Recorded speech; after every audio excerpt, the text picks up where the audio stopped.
So hello, everybody. I wanted to introduce Brent Olsen. He is going to do an review of APA for faculty feedback. So go ahead, Brent, and begin your presentation. Thank you for coming. Sure, no, thank you so much. So I'm just gonna share my screen. So thank you to everyone for attending, and I just think this is a great opportunity just to review APA, just to help everyone provide consistent feedback and to answer just any APA questions that you may have. And so without further ado, I'm just gonna start. And the first point I'd like to make is a simple point, but I think it's very important, and that's to use the publication manual. There's other APA resources, but they're probably gonna be different. And whenever we have a question about anything, we always go to the manual. It's also an important point to note that the first printing of the manual had a lot of errors, and so they had to republish it. So if a student is saying the manual says one thing, but your edition says something else, the student probably has the wrong printing and needs to get a new one. So there is a lot in the manual, but really you're only ever going to be using a couple pages. And the first one is about journal article references. The second one is about book references. And then citation format. I strongly recommend using the citation table on page 177. I thought this was so helpful that I created another citation table and I put it in the sample paper. And I think if you have a question, you can just refer to that and you'll memorize citation format very quickly. Then also direct quote format. And one thing I wanted to just note about that is in block quote format, the period precedes the citation. It's a very lesser known fact, but it's still also important. Okay, and so this was a common question that I got, and it's also a common issue, web page article references. There is no web page article reference example in the publication manual. This is partly because the manual really emphasizes peer-reviewed sources. And so here is the example that we've just consistently used for years. And the one thing I wanted to say about that is if there is an author, the author would be included. If there is no author, the group author would be included. For example, the American Heart Association. And if the students include that, the faculty members should be able to find the source. And so there is a reference example in the sample paper. Brent, I have a question about that. Sure. So you have just an acronym there for CPR, though if it was an actual title with multiple words, and the same thing with a colon, would it be formatted the same way as a journal article? Yes, so the title would be identical to how it is in the article. And one fact to note is the group author in a reference is never abbreviated. You would always write it out, and you would never even include an abbreviation in parentheses. That's also a lesser known fact, so excellent question. So students are going to make assignments other than papers. These would be PowerPoint presentations, brochures, and we always tell students to follow APA as closely as possible. But it should also, the reader should be able to easily read the assignment. So you want to make sure that the text is large enough and that the appropriate color contrast is used. For visuals, a citation can be included. And if all of the information on a PowerPoint slide is from the same source, a citation can be included in the lower right-hand corner. Let's see. And so I've taught a number of writing courses, and the manual does an excellent job of addressing issues related to writing composition. For example, feel free to take a look at economy of expression on pages 67 to 68. This has a lot of excellent guidelines. You can take a look at varying sentence length. You can also take a look at using linguistic devices such as repetition for dramatic effect. And if ever you encounter an issue related to writing composition, feel free to look it up. It's probably in the manual. And I think it's really helpful to say to the student, this is not APA, here's a page number. And not only is that definitive, but it also gives the student something to read. Sure, so these are the most common errors that students make. The first is colon usage. The second one is agreement with the subject and the verb. Then there's seriation, which is just the organization of lists. And then there's numbers, and these are by far the most common errors that students in our program make, so feel free to familiarize yourself with them. Okay, and this is just an issue that comes up quite often, citing paraphrases. And I made a presentation on this in UNIB, so feel free to refer the students to this presentation. And each sentence does not need to be cited. So a paraphrase is about the same length as a quote. For example, if a quote was 2 sentences, a paraphrase would be 2 sentences. And so each paraphrase would be cited. And my recommendation is simply just to treat the material as if it was a quote. So, okay, and so I received a couple questions. One was about, yeah, sure. Question, Brent, about the last slide. Yeah, sure. Students often have a question. You know, you're saying every sentence does not need to be cited. But let's say you have a paragraph of 6 sentences and it's all from the same source. When would you advise students to cite? Let's say, obviously, if there's a direct quote, it's cited. But if it's paraphrased, how often in that paragraph do they need to cite? Or is it sufficient to do so at the end? Sure. So I think the best way would be to treat the material as if it was a quote. And if you had a very long quote, it may not be necessary to include that entire quote. You could maybe cut it down to maybe 2 or 3 sentences. And the one thing I'd like to say about that is it should be clear where a paraphrase begins and ends. For example, if you have a long paragraph that's all paraphrase material, just one citation at the end would not be enough. The question I would ask is, does the reader know where this paraphrase begins and ends? So I think adding an extra citation at the beginning, such as according to Smith, and then adding another one at the end, I think that would be just an effective way to cite that. Okay, so I received a couple questions about the webpage article references, and I talked about that earlier. I also received a question about just eProxy, which is a very common error, and students have gotten better at citing journal article references. But a link in a journal article should not include eProxy. It would include the DOI. If there is no DOI, it would include the URL of the journal's homepage. And the one thing I'd just like to say is most articles today are going to include a DOI. So most of the time, that's what would be included. And so does anyone have any questions relating to APA? I've also taught a number of writing courses, so if you have any just questions about teaching composition, feel free to ask them as well. Go ahead. I have a question after you, Marguerite. Go ahead. Okay. I have a question related to, back to Jamie's question about abbreviations. I know the APA manual said, and I've had students ask this question, if it's a accepted abbreviation that like everybody should know about, you can use that abbreviation, correct? Okay, so like RN or US or things like that. You know, and how far do you go with that? Because like in my classes, people know CDC stands for Centers for Disease Control and Prevention. So can they use those, so they would use those abbreviations in text, but still completely write it out for the reference list? Is that correct? Yep. So the way you should do it is if you have Merriam-Webster's Collegiate Dictionary, you would look it up. And if it's an accepted abbreviation, it would not have abbreviation after it. And so I always just look it up. And yeah, if it's an accepted abbreviation like RN, you would just use RN all the time. And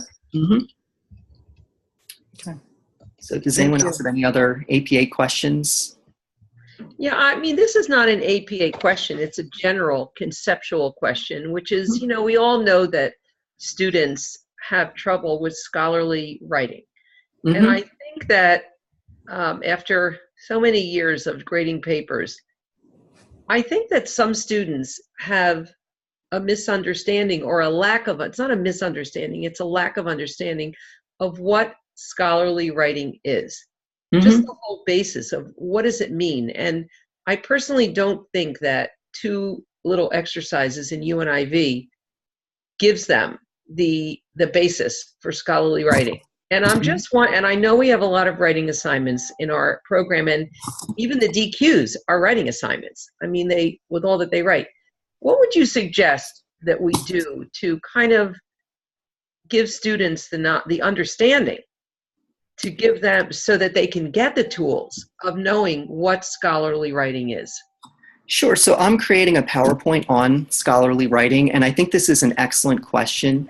And I agree that I think scholarly writing is more than just citing things. The way I would define it is it's a dialogue. It's a dialogue among scholars, and how do you effectively argue each position? And I agree that you need more than just a quick assignment to get the hang of that. And so certainly I think when I create this PowerPoint, I think I can just go into that so students can really get a sense of just, can really see this dialogue. And in the master's program, when we do our collaborative session, I talk about this dialogue and how you can really emphasize this dialogue, where you can use verbs to say, you know, this scholar agrees with someone, this scholar disagrees with someone. And I think just getting the hang of that, part of that is using excellent sources where you would not use web page articles, you would use scholarly sources. And I think once they can really see that and they start researching just a topic and seeing the scholars disagree or agree on things, I think that's when it will start to click. And I agree that it really takes a while to get a sense of that. But I do think a good first start is I'm going to create a PowerPoint where I can just really emphasize some of these things.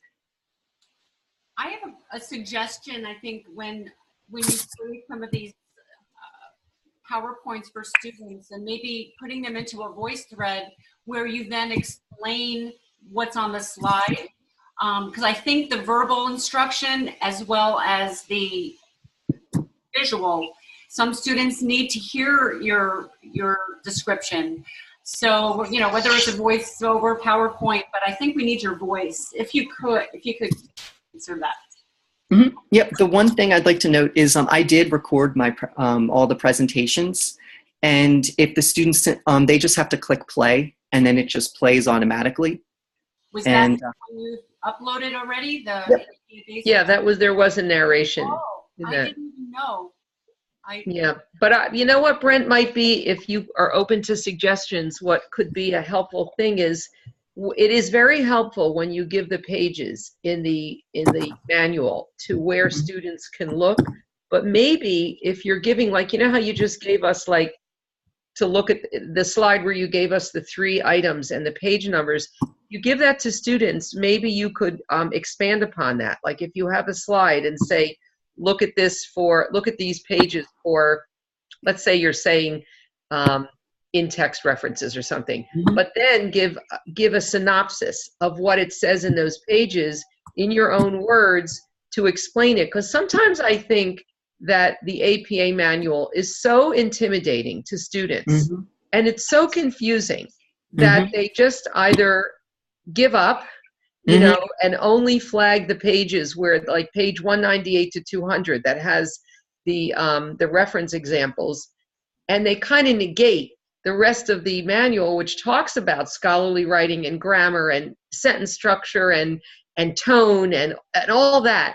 And I think it's so confusing to them that maybe if you could break it down and explain it in short nuggets in your own words, and then say, well, if you want to learn more, these are the pages to look at.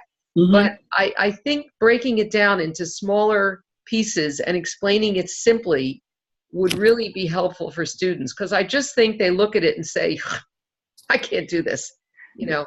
I agree, and I think it's the same way for faculty. I mean, it's a very large book. There's a lot in it, and I think it makes a big difference when you can just break everything down where there's only a couple sections that you ever truly use on a regular basis. And so I think that's an excellent suggestion. It's just referring students to some pages, and I think even just talking about what goes on those pages, I think will be very helpful.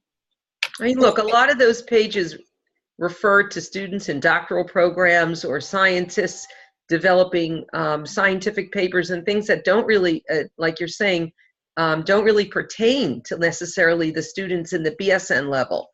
And sometimes, a lot of times in the MSN level, but just explaining it in brief, I think would really be helpful, because sometimes just sending them to the pages, they're not going to do it. They're not going to look, and they're not going to gain anything by that. But if you provide your input on it, I think it would be helpful.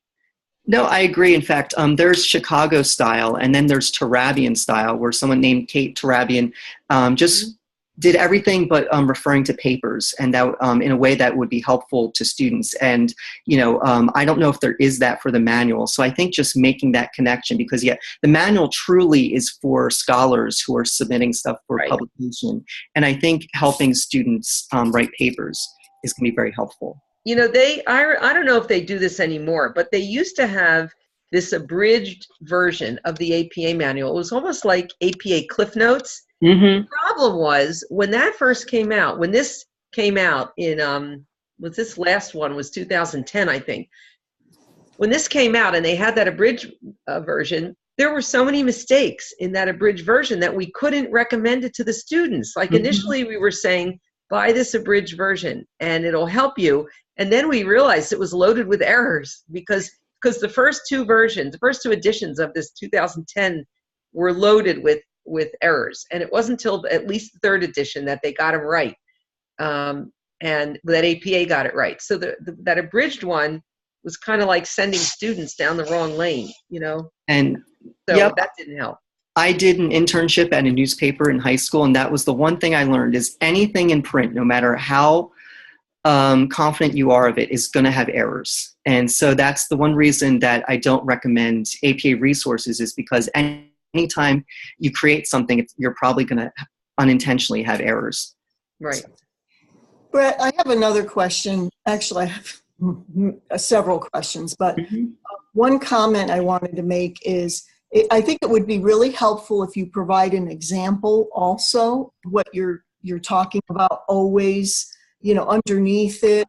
The other thing is I'm wondering if some of the digital versions, if the page numbers are line up too. I don't know because I use a book version. So, page numbers may not always be helpful, especially if they don't line up. Mm-hmm. Yeah, I never actually thought about that. I think that's an excellent point. And when I provide feedback on Chicago style, I know that the pages don't often add, so I include maybe the section. And I think that's a really good point, that perhaps maybe the section would also be helpful. Mm-hmm. Oh, one other question I have is because the manual is talking about, scholarly writing, dissertations, and those types of things. One thing I noticed is, and there's a little bit of a difference between people who, and I noticed this in UNIV because sometimes different people grade student papers in UNIV, is just on the title page.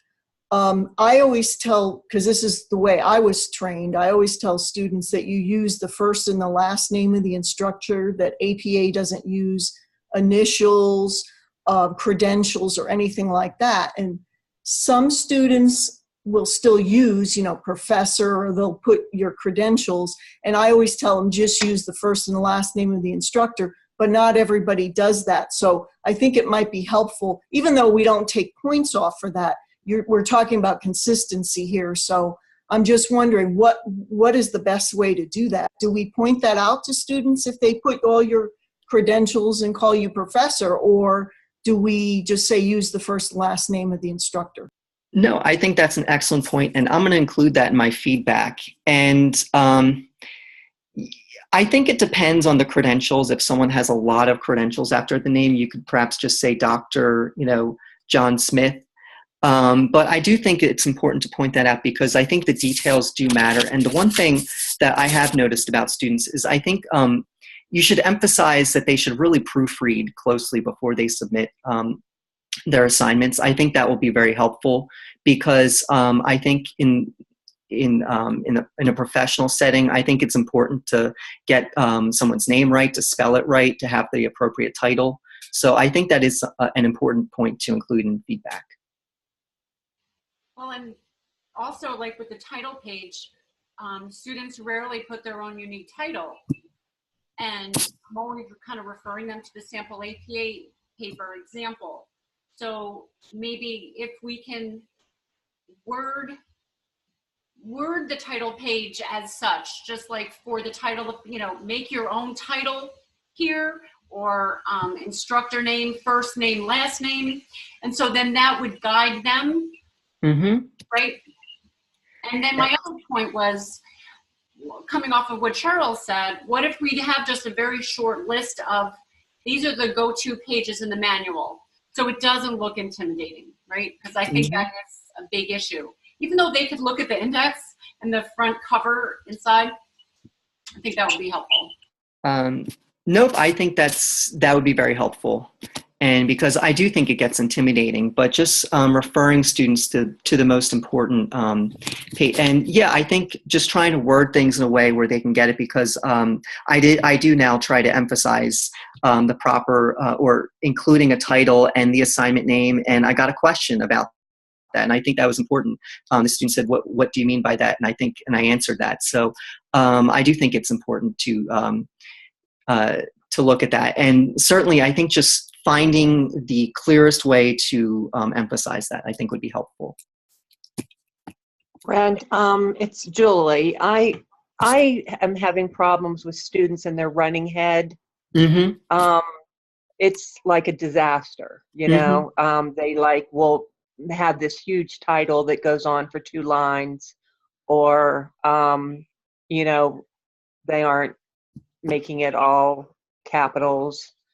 I was always taught that you do not use the title of your paper for your running head.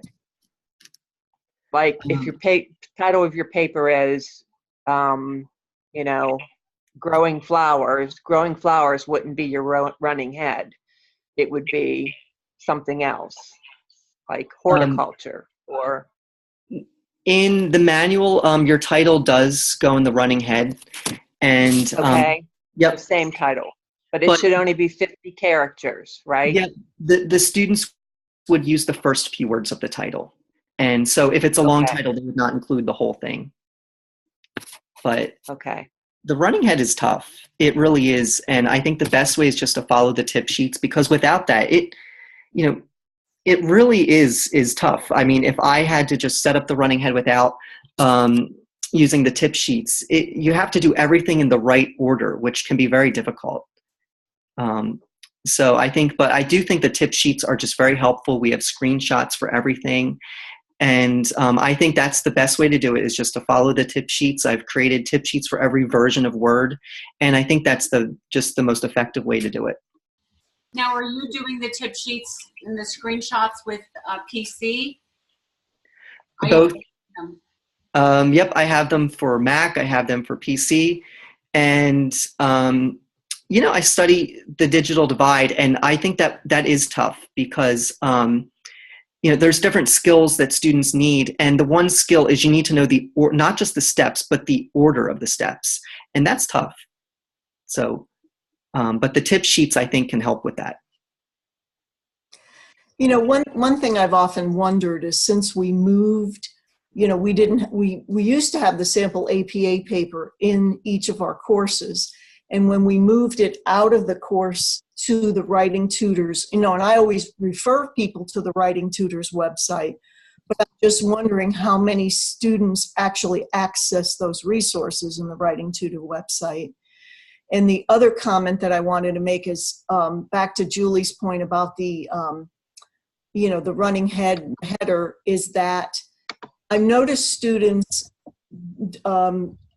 the font for the running head and the page numbers may not always be Times New Roman 12. And I think if the students haven't changed the default font on their computer to, you know, Times New Roman 12, they're going to keep getting that, because they could know in their paper it needs to be Times New Roman 12, but if they don't change the default font, it will still come up whether it's Calibri 11 or whatever.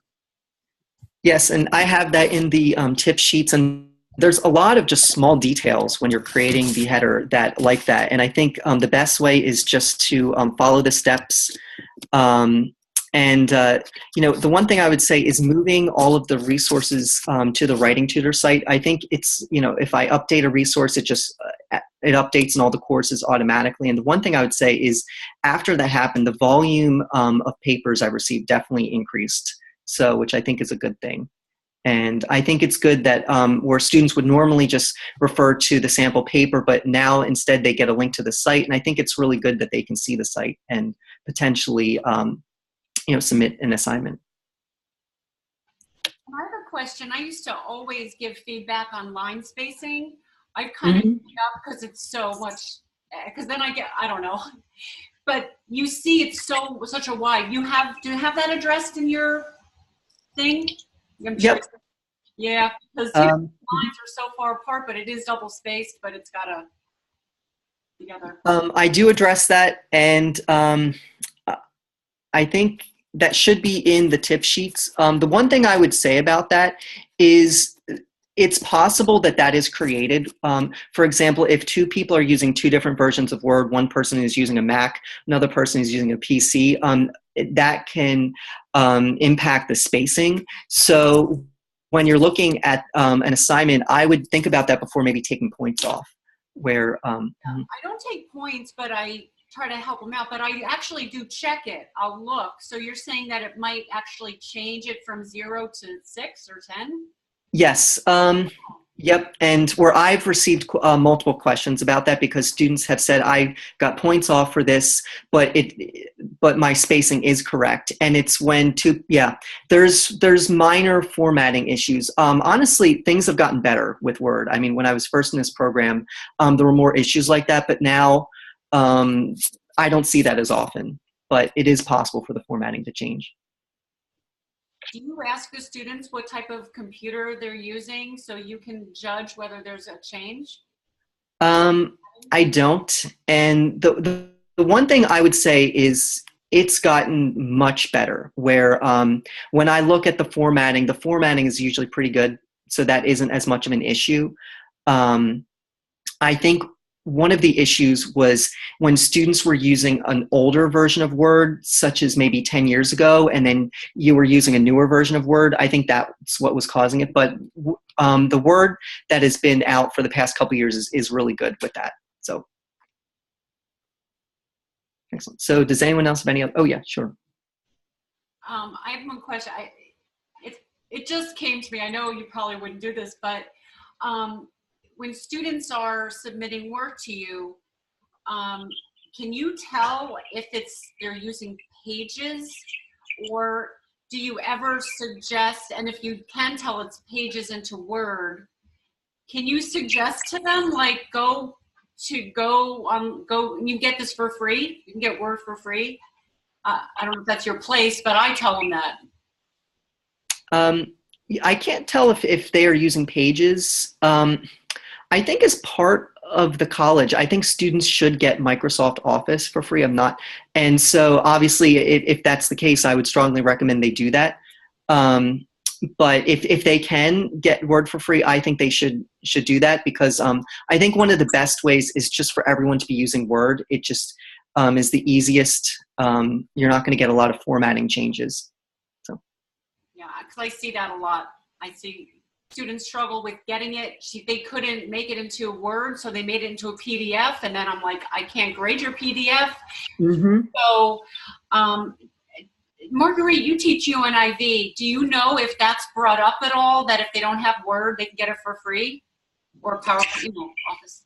It is. In fact, it's recommended that files only be submitted either as PowerPoint or Word documents, because you can't, like if I've had students in UNIV submit stuff as PDFs and then you can't make changes, you can't use like a track changes feature or whatever. So we tell them they have to resubmit it if it's submitted to anything other than, because there is a PowerPoint assignment in that course, but everything has to be submitted as Word or PowerPoint. Right, but are they told that they can get Microsoft Office for free in UNIV? Yeah, actually, it's not in the course, but all of us who teach UNIV post a course announcement, like the day the course opens, is how they can access the whole package. Mm-hmm. Good, that's good. Hey, Brett, another thing that I've picked up from when you send, and it's always so helpful when you send papers that you have, that students have submitted to you and you've given them feedback. The one, and I think this has been a little bit more fluid in writing, has been comma usage. Mm-hmm. You know, and sometimes, you know, the whole, and I try to use the same words that you use, to use a comma following an introductory phrase which begins a sentence, or two complete sentences they'll write and not use a comma in between, or things like that. But, you know, and I think this is possibly, some of this is a result of the fact that so many of our students are text pick and click charting, that we're seeing, you know, some issues with writing in general, period. But do you cover comma usage anywhere at all? In my feedback, I really emphasize it. That's probably the most common topic of feedback. And yeah, that's the way I always recommend teaching comma usage. Is what I think is more important is for the student to look at a sentence and to see how it's constructed, where I think it's really helpful if they could say, okay, it begins with an introductory phrase, or these are two clauses that are connected. And because I think that's the building block. Once they get that block, I think everything else builds off from that. And so I think you could teach inserting a comma somewhere, but I always think the best way is to start at the first block and then to build from there. Brent, I teach nursing research, and their final paper is a research plan, and in part of that, they have to do a synthesis of their literature. They had previously done an annotated bibliography of 5 articles, and now they need to synthesize that literature and pull out themes, and then address, you know, what their research problem is in those themes. Do you have anything that can help me get them to do this better? Mm-hmm. Some students they are using my resources that I have, and they just catch on right away and do it, and then it's sort of like at least a third of the class is just copies and pastes their annotated bib into their paper, and it's, you know, ridiculous. So, you know, it's just like, in the master's program, we do a collaborative session on literature reviews where we go into this in depth. And so I could send you my presentation where I just go into that in depth. And there could also be some other recommendations on scholarly writing where I address a lot of that. But yeah, that is really tough for the students. I think that is a very difficult connection for them to make, is once they've summarized all the articles, to be able to put that together is tough. But I think that presentation is a good first start where they can start making those connections. Right. I think that would be helpful, I think, because yes, what I'm asking them to do is very difficult, especially at the 300 level. But they're very, unbelievably very successful at it for the most part. But I could use some more direction, help with resources. Mm-hmm. And it is a very difficult skill, but I think this would be great to emphasize it in our program, because once students really do learn it and they can write a literature review, the one thing I talk about in the master's program is that is a really effective way to get published. There's always a demand for literature reviews, and if you can learn about an issue and put all of the information together, I think you have a good shot of getting published. So it's interesting. Thank you. So you're going to send me that PowerPoint, Brent? I will. Mm-hmm. Thank you. So any other questions? Brent, I had come across a document that said, "What is scholarly writing?" I've gotten it from you somewhere. I don't remember. But I talk about conversational tone versus scholarly tone. Do you ever refer to conversational? Am I referring to it correctly? Yep, I think it would be scholarly tone, and we look at this in writing across the curriculum, and I think that's something I include in my feedback, just making sure that they're using, not you, and not using contractions, and that is also part of scholarly writing is the appropriate tone. And it's a lot. There's so much to scholarly writing where not only are you having this dialogue, you have to have the right tone, but I think it's great to just emphasize some of these points. So as the students go along, they definitely are able to grasp scholarly writing. So. If they go from a discussion where it's much more informal, where they say we and then move to a paper. So I'm not sure there's much we can do about that other than point out the different tone, right?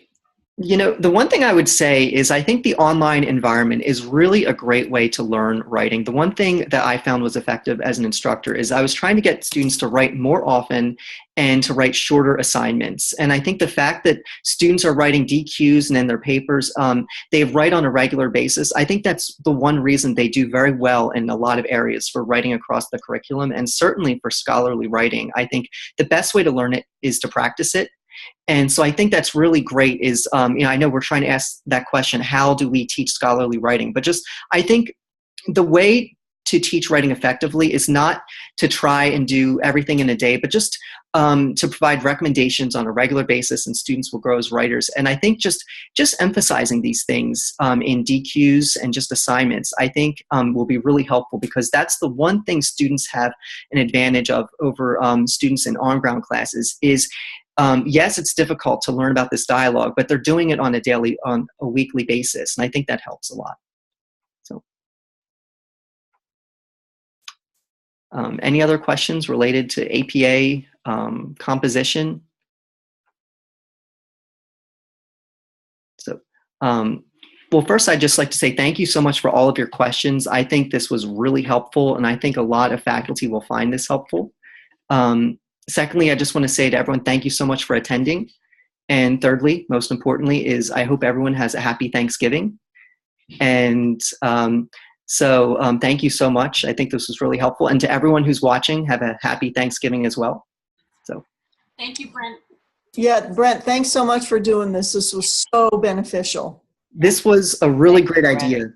Yep, thank you. And I was just so glad that we were able to do this. And I think we started with a couple APA topics, but we ended up with a lot of really great ideas about scholarly writing. So thanks to everyone for attending and everyone for watching. Thanks, Jamie, for organizing this. My pleasure. Yes, it was very helpful. Okay. Have a good Thanksgiving to everyone, too. Yes, you too. Take care. Bye-bye. Bye-bye. Bye, everyone.